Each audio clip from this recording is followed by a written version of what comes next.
India की एक ऐसी कंपनी जो ई कॉमर्स में नंबर 1 कहलाती थी और ऑनलाइन मार्केट पे राज करती थी, पर आज वो दूर दूर तक दिखाई नहीं देती। पर शायद आप लोगों में से कुछ लोग ही इस टाइम पे स्नैपडील से शॉपिंग करते होंगे। वहीं फ्लिपकार्ट, अमेज़न, मीशो इन सभी के मुकाबले स्नैपडील कहीं गायब सा हो गया है। पर क्यों, आखिर कंपनी इतना लॉस में कैसे गया, कौन कौन सी गलती करी स्नैपडील ने और कंपनी कमबैक कैसे करेगी? तो आइए जानते हैं स्नैपडील की जीरो से हीरो तक की कहानी।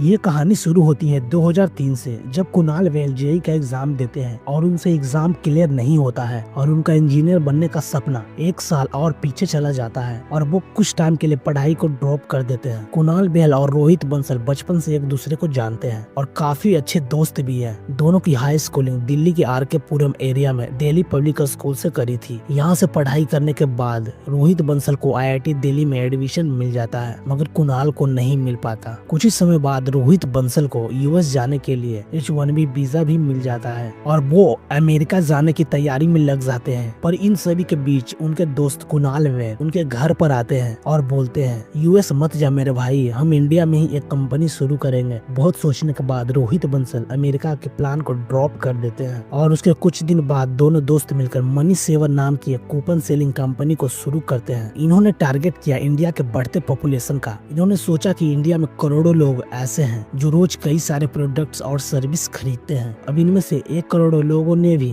हमसे कूपन खरीदा तो हमारा बिजनेस रन कर जाएगा। और यही सोचकर इन दोनों दोस्त ने दिल्ली में जितने भी रेस्टोरेंट और सैलून थे उन सबको बतौर मर्चेंट अपनी कूपन बुक में जोड़ना शुरू कर देते हैं। दोनों मिलकर कई बड़े ब्रांड को अपने प्लेटफॉर्म पे साइन अप कराने की कोशिश की, मगर दिक्कत आ रही थी, वो था कस्टमर का अभाव। प्लेटफॉर्म पर सब कुछ था मगर कोई कस्टमर ही नहीं आ रहा था। और यही वो टाइम होता है जब इन दोनों का सेल्फ कॉन्फिडेंस धीरे धीरे खोने लगता है, क्योंकि वो सपना देख रहे थे लाखों कस्टमर को कूपन बेचकर करोड़ों कमाना, लेकिन वो मुश्किल से उस टाइम पे सिर्फ 20,000 ही कूपन बेच पा रहे थे। लेकिन यहाँ तक उनका सारा बिजनेस ऑफलाइन चल रहा था। लेकिन 2010 आते आते उनके मर्चेंट बोलने लगे कि अब बहुत सारी ऑनलाइन कंपनियां आ चुकी है, इसीलिए हम अपने कूपन को उन ऑनलाइन वेबसाइट पे लिस्ट करने जा रहे हैं। यहाँ पर दोनों दोस्त ने मिलकर ये डिसाइड किया कि अब हमें भी अपने कूपन बिजनेस को ऑनलाइन ले जाना चाहिए। एक दिन दोनों दोस्त एक कॉफी शॉप में 8 घंटे बैठकर एक नाम डिसाइड किया, स्नैपडील। यही जो उनका बिजनेस अभी तक मनी सेवर के नाम से जाना जाता था वो बन चुका था स्नैपडील। अब यहीं पे होता है सारा खेल, क्योंकि अपने लॉन्च से पहले ही स्नैपडील के पास अपने मर्चेंट का एक बहुत बड़ा बेस था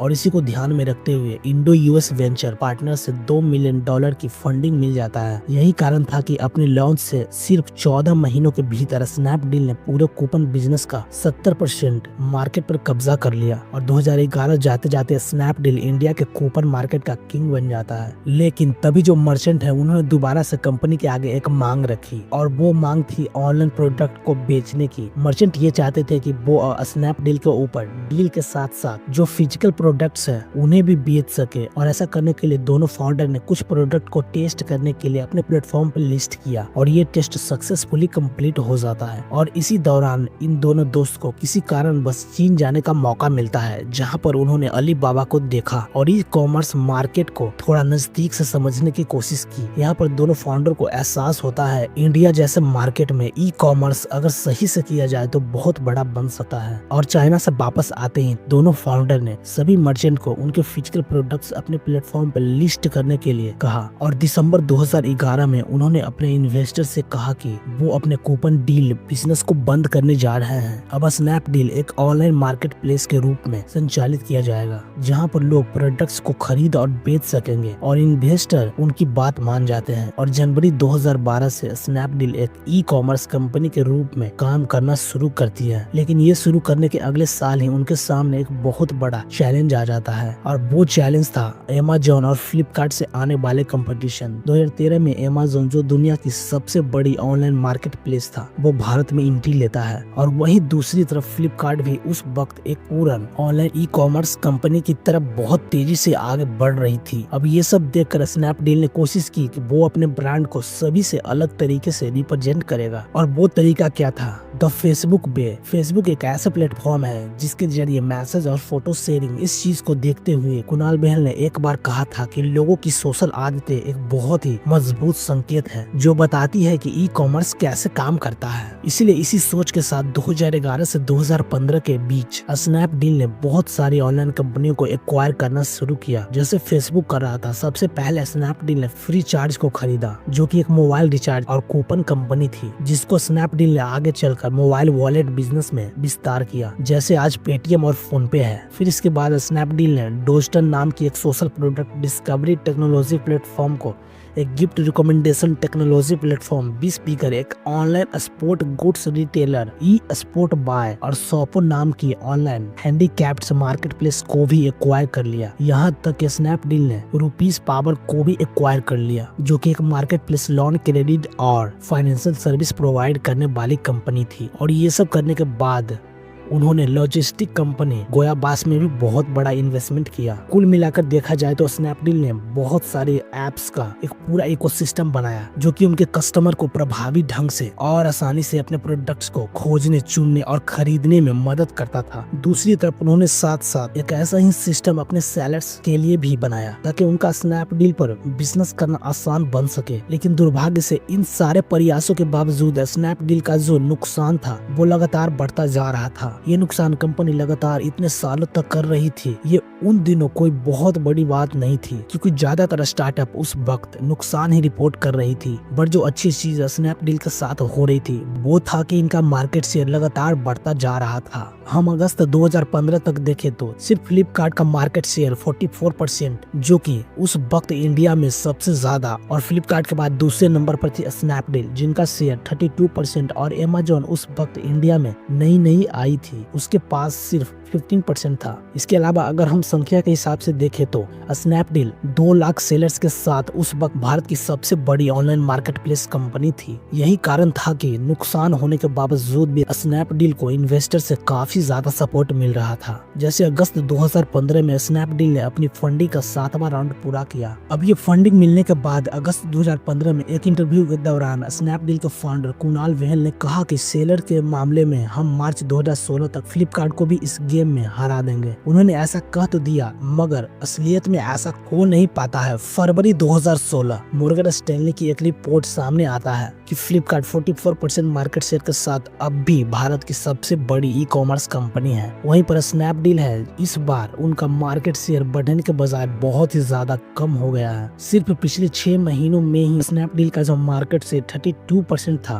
वो नीचे गिरकर 26% आ गया था। और ये स्नैपडील के लिए बहुत बड़ा टर्निंग पॉइंट बनता है, क्योंकि कंपनी एक तो लगातार हर साल नुकसान पे नुकसान कर रही थी, ऊपर से अब उनका मार्केट शेयर भी कमता जा रहा था। सिर्फ यही एक बात नहीं थी, क्योंकि स्मार्टफोन के मामले को छोड़कर भी प्राइसिंग और डिलीवरी ऑप्शन के मामले में जो अमेज़न और फ्लिपकार्ट था वो स्नैपडील से बेहतर था। ऑन ऑफर कर रहे थे, जैसे अमेज़न के पास प्राइम का ऑफर था जिसमें आपको फास्ट डिलीवरी और फ्री डिलीवरी के ऑप्शन मिलते थे, लेकिन स्नैपडील के पास ऐसा कुछ भी खास नहीं था। न ही कोई खास सर्विस ऑफर कर रहे थे और न ही कोई ऐसा प्रोडक्ट कैटेगरी थी जिसमें स्नैपडील की अच्छी पकड़ हो। इसके अलावा जो फैशन का सेगमेंट था उसमें भी स्नैपडील अपने कस्टमर के सामने फेल हो रही थी, जबकि फैशन उस वक्त पर ऑनलाइन रिटेलर का सबसे तेजी से ग्रो करने वाला और काफी हाई मार्जिन का सेगमेंट था। मगर ये जो भी समस्याएं स्नैपडील के लिए दिक्कत बन रही थी, दरअसल ये सब एक दिन में नहीं हुआ, बल्कि ये सारा कुछ वास्तव में हुआ। स्नैपडील ने एक और बड़ी गलती करी थी। स्नैपडील शुरू से ही सोच रही थी कि वो अपने कंपटीटर के मुकाबले कम संसाधनों का उपयोग करके ज्यादा रिटर्न कमा लेंगे, और यही सोचकर शुरुआत में स्नैपडील ने अपने पास कोई इन्वेंटरी नहीं रखी थी। लेकिन 2013 में जैसे ही अमेज़न इंडिया में एंट्री लेती है तो स्नैपडील को अपने पूरे प्रोसेस को बदलना पड़ता है, और इंडिया में कई जगहों पर अपने खुद के वेयर हाउसेस इंस्टॉल करने पड़ते हैं। जो वेयर हाउसेस थे इन्हें क्वालिटी कंट्रोल के लिए इस्तेमाल किया जाता है, जिसे SD+ सेंटर भी कहा जाता है। लेकिन क्वालिटी ऑफ प्रोसेस पर पूरा कंट्रोल करने के लिए कंपनी इन SD+ वेयर हाउस के मॉडल को सही तरीके से इंटीग्रेट नहीं कर पाई, जिसके कारण कस्टमर की प्रोडक्ट क्वालिटी को लेकर शिकायतें लगातार बढ़ती गई और कस्टमर ने इस प्लेटफॉर्म से प्रोडक्ट्स खरीदना कम कर दिया। अब ये सभी मैनेज किया जा सकता था, मगर इसके बाद स्नैपडील ने तीसरी गलती करी। तीसरी गलती जो स्नैपडील ने करी थी